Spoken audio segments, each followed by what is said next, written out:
அப்பா அம்மாவோட கட்டாயத்தின் பேரில் நீங்கள் இந்த இடத்துல வந்து இருக்கலாம். ஏன்னா இப்போ எழுப்பி போகும்போதும் போக வேணான்னு அவங்க சொல்லலாம்.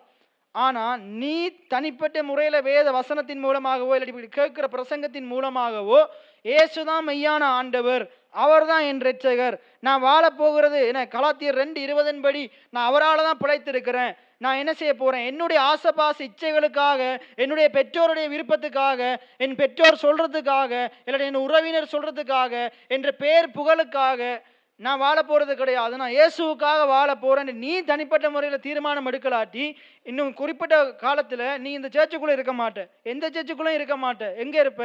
வெளியில் எங்கேயோ இருப்ப, சிலைக்கு முன்னுக்கு மண்டிட்டு கொண்டு இருப்ப. இன்னைக்கு நம்முடைய சபையில் அநேகம் பேருக்கு இதான் நடந்திருக்குது. என்ன பலவிதமான காரியங்களுக்கு முன்னுக்கு மண்டிட்டு கொண்டிருப்ப.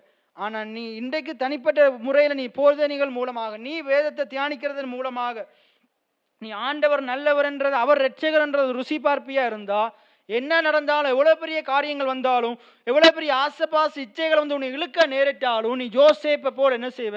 எல்லாத்தையும் உதறிட்டு என்ன செய்வ? மறுபடியும் தகப்பன் நிலையில் வருவ. எத்தனை பேர் ஆமேன்னு சொல்றீங்க?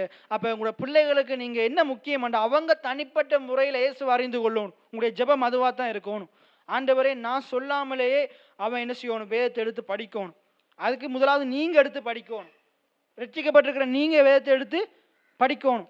ஏன்னா கணவனா இருக்கலாம், மனைவியா இருக்கலாம். இன்னொருவர் கணவன் சொல்லி நீங்க ஜெபிக்க கூடாது, மனைவி சொல்லி நீங்க ஜெபிக்க கூடாது. ஒரு நாள்ல சொல்லலாம், ஆனா ஒரே ஓயாம சொல்லி கொண்டிருக்க கூடாது. ஏன்னா அதை பெற்றோர்கள் நடக்கிறத பிள்ளைகள் பார்க்கணும்.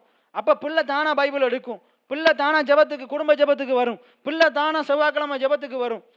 நீங்க வரணும். அவனை நீங்க கஷ்டப்பட்டு இழுக்காதீங்க. நான் இப்போ நேற்று ஒரு ஆக்களுக்கு சொன்னேன், அதுக்கு முதல் நாளும் சொன்னேன், நீங்க ஒருத்தனை இழுத்து கொண்டு வரலாம்னு பார்க்காதீங்க. நீங்க எவ்வளவு இழுத்து கொண்டு வந்தாலும், ஏன்னா மாம்சம் பலவீனம் உள்ளது.